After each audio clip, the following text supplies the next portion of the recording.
नमस्कार, मी अलका जोशी. जाऊ कवितेच्या गावा या सत्रामध्ये रखुमाई रुसली.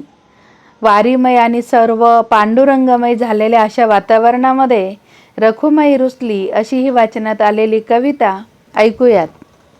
रखुमाई म्हणते, उद्या तुम्ही कुठे म्हणजे कुठे जाणार नाही. नेहमी दुसऱ्यांची सेवा घेता. उद्याचा दिवस मात्र माझा. कळले ना? रुक्मिणीने ठणकावून विठ्ठलाला सांगितले. हो ग, मी का तुझ्या शब्दाबाहेर आहे? तू म्हणशील अगदी तसे. विठुरायाने मान डोलावली. रामप्रहरी विठुरायाच्या कानी आवाज आला. दळिता कांडिता तुझं गायीन अनंता. त्याने डोळे उघडले. शेजारी रखुमाई झोपली होती. तो तसाच उठला आणि निघाला त्याच्या जनीकडे. तिचे दळण दळून येईपर्यंत इथे रखुमाईने गरम पाणी काढून ठेवले होते. आला दळण दळून? बसे अंग चोळून देते. स्नान झाल्यावर खायला देते. काहीतरी तोवर तरी थांबा. विठुरायाने परत होकार भरला. मागणे हेची माझी देवा, दुजेपणा दुरी ठेवा. मी तू ऐसी नको उरी, जनार्दन कृपा करी.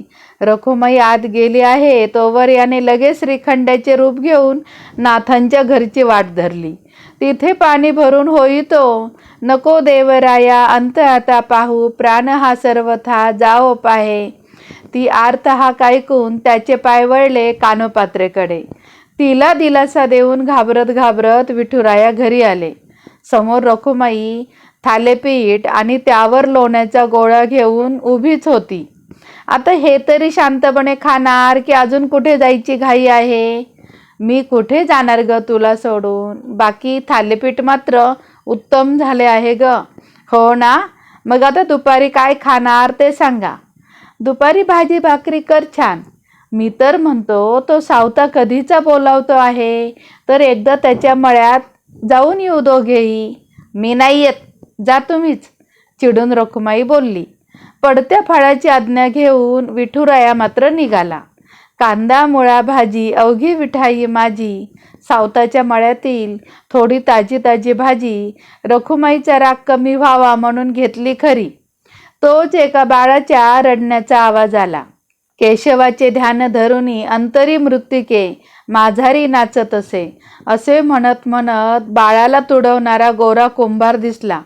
त्या बाळाला वाचून त्याला त्याच्या हवाली करण्याच्या गोंधळात त्या नादात भाजी कुठेतरी राहून गेली.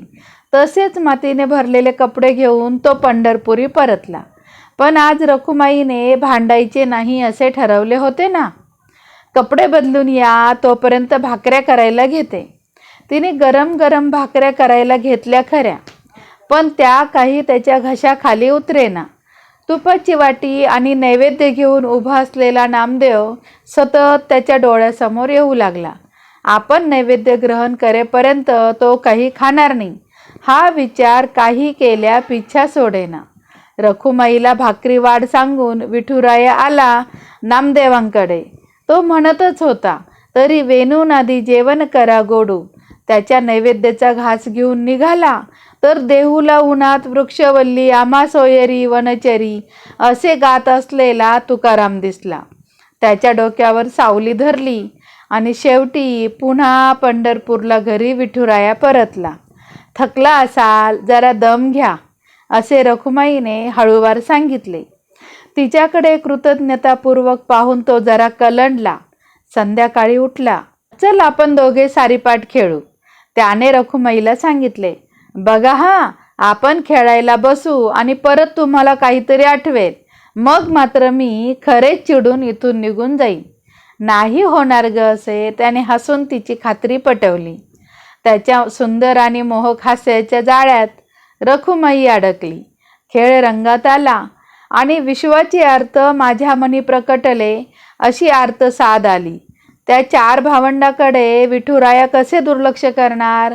डाव अर्धवट सोडून तो निघाला त्यांच्या पाठीवरून मायेचा हात फिरवायला.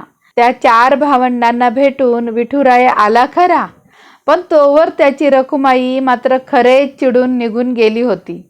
ही गोष्ट सर्व संतांना समजली. सर्वांनी येऊन तिची मनधरणी केली. तुझ्या विना वैकुंठाचा कारभार चालना. एकल्या विठुराया लाग संसार पेलना. पण तीही एवढी हट्टी, ती ऐकेच ना. शेवटी ती त्याच्यापासून वेगळी झालीच. आता गेली 28 युगे तो विठुराया आणि संत तिची विनवणी करत आहेत. एग एग रखुमाई, सावलीच्या पावलांनी विठुरायाच्या गाभारी. तुझ्या विना वैकुंठाचा कारभार चालना, एकल्या विठुरायाला हो संसार पेलना. एग एग रखुमाई, ए भक्तांच्या माहेरी, सावलीच्या पावलांनी विठूच्या गाभारी. रखुमाई रखुमाई रखुमाई रखुमाई, एकल्या विठुरायाला हो संसार पेलना. तू सकलांची आई, 7 जन्माची पुण्याई, घेई घेई पदरात आम्हावरी छायाधर बाई. तुझी थोरवी महान, तिन्ही लोकी तुला मान, देई वरदान होऊ तुझ्या पालखीचे भोई. रखुमाई रखुमाई रखुमाई रखुमाई, तुझ्या विना वैकुंठाचा कारभार चालना, एकल्या विठुरायाला हो संसार पेलना. तू कृपेचा कळस, आम्ही पायरीचे दास, तरी युगे युगे उपेक्षाच केली तुझी बाई. तू मायेचा सागर, आम्ही उपडी घागर, आता करू दे जागर, होऊ दे ग उतराई. रखुमाई रखुमाई रखुमाई रखुमाई, तुझ्या विना वैकुंठाचा कारभार चालना, एकल्या विठुरायाला हो संसार पेलना. परंतु आजही रखुमाई रुसूनच आहे. विठ्ठल आणि सर्व संत आजही अर्थसात त्या रुक्माबाईला घालतात आणि पुन्हा आमच्या बापाच्या अर्थातच विठुरायाच्या विटेवर उभी राहिला, तू लवकर ये, अशी विनवणी करतात.